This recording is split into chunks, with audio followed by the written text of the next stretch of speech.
3d6 down the line. All right, and we're back. Oof. Yes. What a sack of fail this was. This was a giant sack of fail. This is like a total shit show. You know, my mind goes back to those sessions where we were like, "Oh, we never rolled a single die. This is the this is the ultimate." Jesus Christ! Man. You know what's cool though is similar to what you guys said last time is like it's cool to see you guys hold your own in combat. Like, I mean, you lost Tresty. That's not good, but you know, you made the decision to actually go full bore against an enemy and made them retreat, and you know it was cool. You know what the problem is it's the escalating nature of the baboons. That's the issue, right? It's not just like a self-contained thing. It's like if any of them go escape, it's like it's just a domino effect. It's exactly the same thing that happened last time in Plunger Town, pretty much. Yeah. I have to say though, and I'm not trying to poo-poo the system or anything like that. I did feel like tactically, even though we made good decisions, we were not rewarded by it in the rule system. You know what I'm saying? Like, I like AOOs. You can rely on them. No, and I'm being serious. Like, it's a tactical decision about whether or not you're going to run through people or retreat from people. Yeah. Like, I feel like we've been in combats where, and maybe it always comes down to just the initiative dice in this game, but we've been in situations where there is no retreat. You know, we couldn't get away from the monkeys last time we were in Plunger Town. Didn't matter. Like, fighting withdrawal, full withdrawal, like whatever. They were going to pummel us no matter what. No, it's a different set of tactics, though, right? Like there's no AOOs, right? But it goes both ways. It allows things to move faster because you're not adding in an additional off-turn attack, which always slows things down, which is what I love about it. But the tactic to think about is if you're engaged in melee, then you're basically screwed, right? Because then you have to declare afterwards the next round, right? So as long as it's just a different way of thinking tactically versus like the 3.5 way, right? So if you engage in melee, then you are locked down and you have to make decisions appropriately. But anyone who is free, who is not engaged, can basically move freely, right? And that's so just kind of what you have to kind of wrap your head around it. Our mistake then was double teaming 3 monkeys instead of 6 of us fighting 6 of them. Right. That would have done it. Yeah. That would have done it. Yeah, but it would have locked you guys down as well, right? Like you guys would not have had the freedom to move back out and all that sort of stuff. You would have had to declare and all that sort of stuff, right? So it does actually work. You know, it's just different tactics that you're thinking of. You know. Yeah. Well, I totally got Trusty killed. I thought I was being safe with her. I thought I was like leaving her out of the combat, and I thought we had a plan to bottleneck them in that room so they wouldn't be able to get by. Yeah. You know. So I was the same way, and you know what the thing that I do, like, you know, the hindsight's 20/20 thing.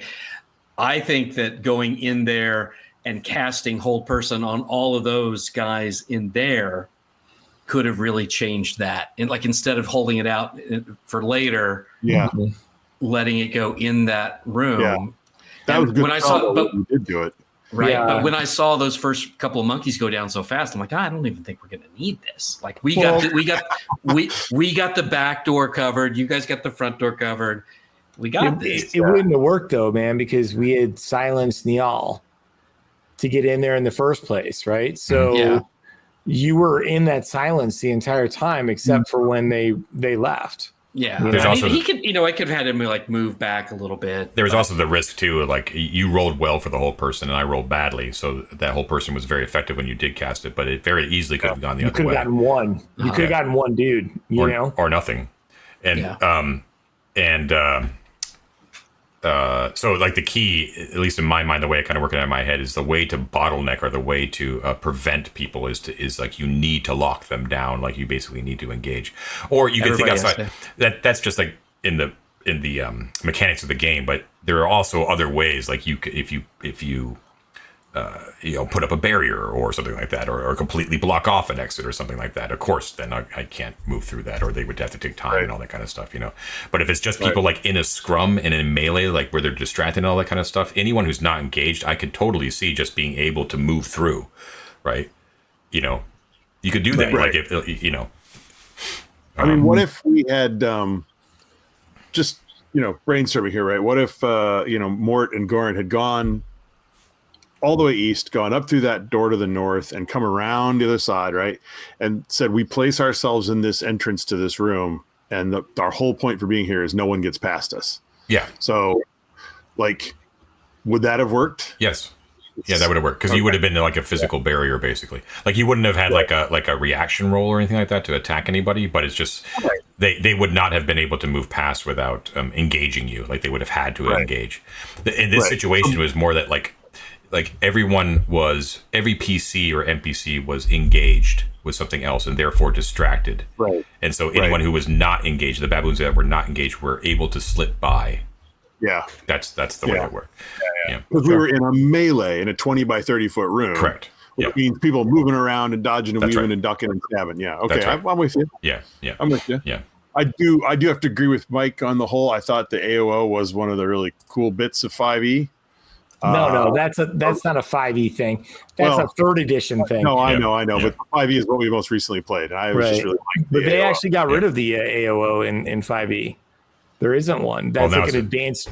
That's an advanced rule that you can apply, but it's not part of it. Oh, that's right. It's optional. It's like we the were OA using it in now. our last campaign. We were using it because AOOs are great. Yeah, exactly.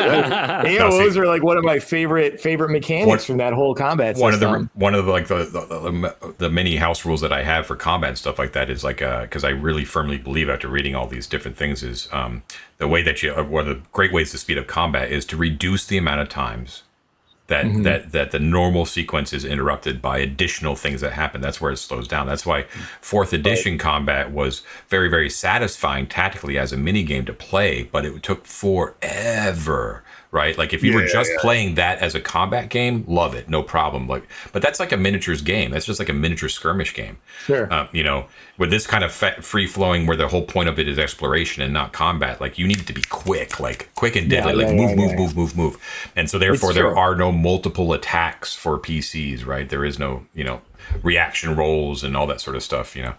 Well, and I get that too. And then but I guess like my only other maybe counter to that would be is that the combats in OSE are so deadly, especially at low level.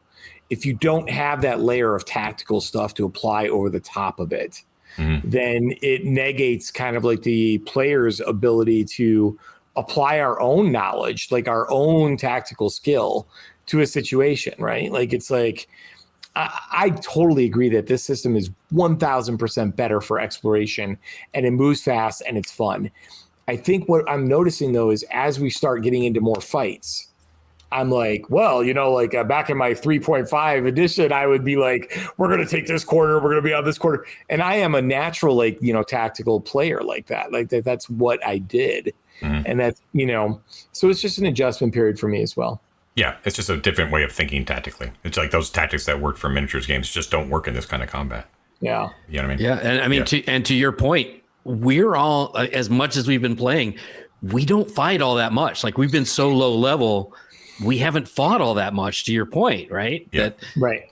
And so now it's like we're really learning how to do it. Yeah, totally. Yeah. And every combat encounter we've had up until maybe the spiders, like right before then, we're so one-sided that we're like, we got to get out of here as quickly as possible, right? Like that spider encounter when we had all the NPCs and we were fighting them in the chasm room was the first time we fought anything in this whole game that we won and handily without people dying. Right. There will be spiders probably waiting for us at the top of the shaft when we get to the top, and we're gonna have to not Don't just give come him out of the door. He already said. He said at the end of the episode, he's like, "Oh, we'll deal with what happens when you come to the top later next time." So he's already thinking about it. Well, it's already percolating up there. I'll take my chances against the spiders versus fucking Cisco, the 4-armed ape.